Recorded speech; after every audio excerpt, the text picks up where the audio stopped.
नमस्कार साथियों, मैं एडवोकेट BC त्यागी। आज हम चर्चा करेंगे भारतीय दंड संहिता की धारा 304 खा या IPC की धारा 304B के बारे में। साथियों, भारतीय दंड संहिता में भारत सरकार द्वारा इस धारा को क्यों जोड़ा गया और इसका क्या महत्व है,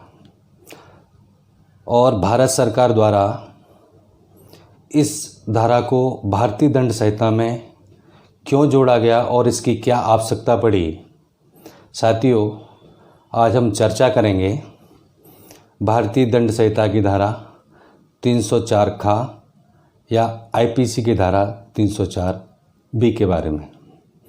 साथियों, इस धारा के अंतर्गत या भारत सरकार द्वारा इस धारा को भारतीय दंड संहिता में इसलिए जोड़ा गया, इसका मुख्य कारण ये है कि विवाहित महिलाओं की मृत्यु, जिन नवविवाहित महिलाओं की मृत्यु उसके पति या उसके रिश्तेदारों द्वारा या परिवार के किसी भी सदस्य द्वारा उस विवाहित महिलाओं की मृत्यु दहेज के कारण हो जाती है या उनके द्वारा उस विवाहित महिला की मृत्यु की जाती है। इसलिए मुख्य उद्देश्य से भारत सरकार ने उन मृत्यु को रोकने के लिए या उसके पति या उसके रिश्तेदारों को या उसके परिवार के किसी भी सदस्यों को उस विवाहित महिला को दहेज की मांग को ना करने के लिए या उस महिला के साथ उसकी मृत्यु ना करने के लिए इस धारा को भारतीय दंड संहिता में जोड़ा गया। साथियों, यह धारा तभी लागू होगी जब उस महिला की शादी 7 वर्ष हुई हो या यूं कहें उस विवाहित महिला की मृत्यु 7 वर्ष के अंतर्गत उसके पति या उसके रिश्तेदारों द्वारा या उसके परिवार के किसी भी सदस्यों के कारण उस महिला की मृत्यु हो गई हो या उस महिला की मृत्यु की गई हो, जिसका मुख्य उद्देश्य यह है कि उस महिला से उसके पति या उसके परिवार के किसी भी सदस्यों द्वारा उस महिला से दहेज की मांग ना पूरी करने पर या दहेज मांगने के कारण उस महिला की मृत्यु अगर उन लोगों द्वारा की जाती है तो उन लोगों के खिलाफ भारतीय दंड संहिता की धारा 304B के तहत FIR में दर्ज किया जा सकता है। साथियों, अगर किसी महिला को उसके पति या उसके रिश्तेदार द्वारा दहेज के लिए मारपीट करना या दहेज के लिए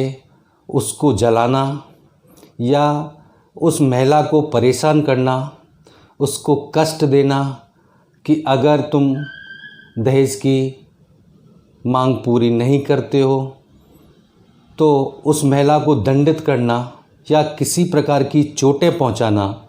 अगर कोई व्यक्ति पति या उसके घरवाले अगर ऐसा करते हैं जिसके कारण उस महिला की मृत्यु हो जाती है या उस महिला को मार दिया जाता है, तो इस अधिनियम के अंतर्गत उन लोगों के खिलाफ कार्रवाई की जाएगी और उन लोगों के खिलाफ FIR में इस अधिनियम के अंतर्गत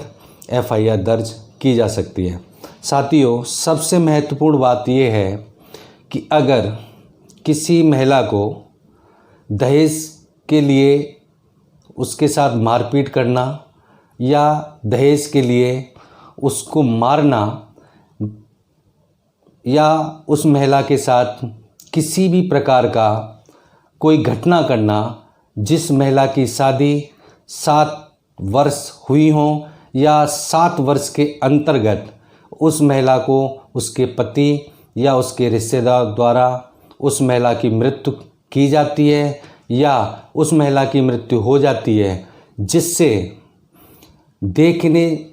से पता चलता है कि उस महिला के साथ दहेज के लिए मारपीट की गई है या उस महिला के शरीर पर चोटों के निशान पाए जाते हैं, तो इस धारा के अंतर्गत उन लोगों के खिलाफ FIR दर्ज की जा सकती है। साथियों, अगर उसके पति या उसके घर वाले उस महिला को दहेज के लिए मारपीट करते हैं या उसकी मृत्यु कर देते हैं, जिस महिला की शादी को 7 वर्ष से कम हुआ हो, तो उन लोगों के खिलाफ इस अधिनियम के अंतर्गत FIR दर्ज की जा सकती है। साथियों, अगर उस विवाहित महिला की मृत्यु हो जाती है और मृत्यु हो जाने के बाद उस महिला के शरीर पर किसी भी प्रकार के चोट दिखाई देती है या निशान दिखाई देते हैं जो उस महिला को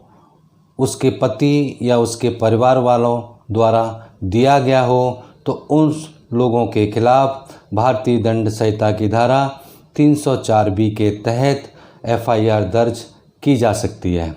साथियों, अगर किसी भी प्रकार से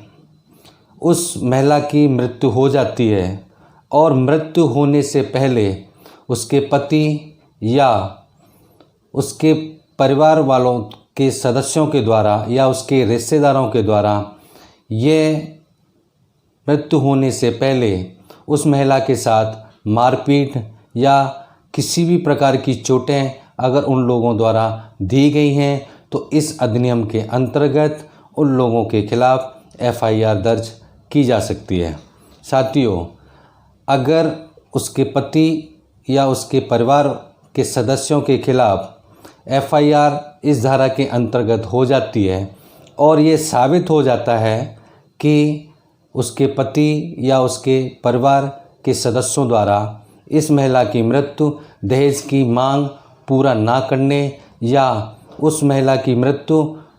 किसी भी प्रकार की चोट के कारण हुई हो, जो दहेज की पूर्ति ना करने के कारण उसके पति या रिश्तेदारों द्वारा उसके साथ मारपीट की गई हो, जिसके कारण उस महिला की मृत्यु हो गई हो, तो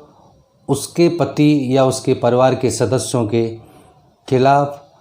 304B के तहत FIR दर्ज की जा सकती है। साथियों, अगर न्यायालय में यह साबित हो जाता है कि उस महिला की मृत्यु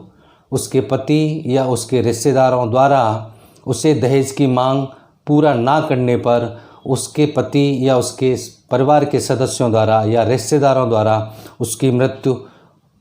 की गई है या उसकी मृत्यु हो गई है, तो उन लोगों को न्यायालय द्वारा कम से कम 7 वर्ष का कारावास या अधिकतम आजीवन कारावास का आदेश दे सकता है। साथियों, इन अपराध को रोकने के लिए भारत सरकार ने भारतीय दंड संहिता में इस धारा को जोड़ा गया, जिससे अगर किसी भी विवाहित महिला जिसकी शादी को 7 वर्ष ना हुए हों, अगर उसकी मृत्यु किसी कारण से होती है, जिसका कारण मुख्य कारण अगर दहेज की मांग से जुड़ा होता है, तो उनके पति या उसके परिवार के किसी भी सदस्य द्वारा या उसके रिश्तेदारों के द्वारा अगर ऐसा कारण पाया जाता है, तो उन लोगों के खिलाफ 304B के तहत FIR दर्ज की जा सकती है, जिससे उन लोगों के खिलाफ उचित से उचित कार्रवाई की जा सके। साथियों, इस अधिनियम के अंतर्गत न्यायालय कम से कम 7 वर्ष या अधिक से अधिक आजीवन की कारावास उन लोगों के खिलाफ का आदेश दे सकता है। साथियों, अगर ये मेरा वीडियो आपको अच्छा लगे तो इस चैनल को सब्सक्राइब करें, लाइक करें, शेयर करें, और साथियों, अगर इस वीडियो को आप लोग देख रहे हैं तो इस चैनल को सब्सक्राइब कर लें, जिससे आगे आने वाली वीडियो का नोटिफिकेशन आप तक पहुंच सके। थैंक यू, धन्यवाद।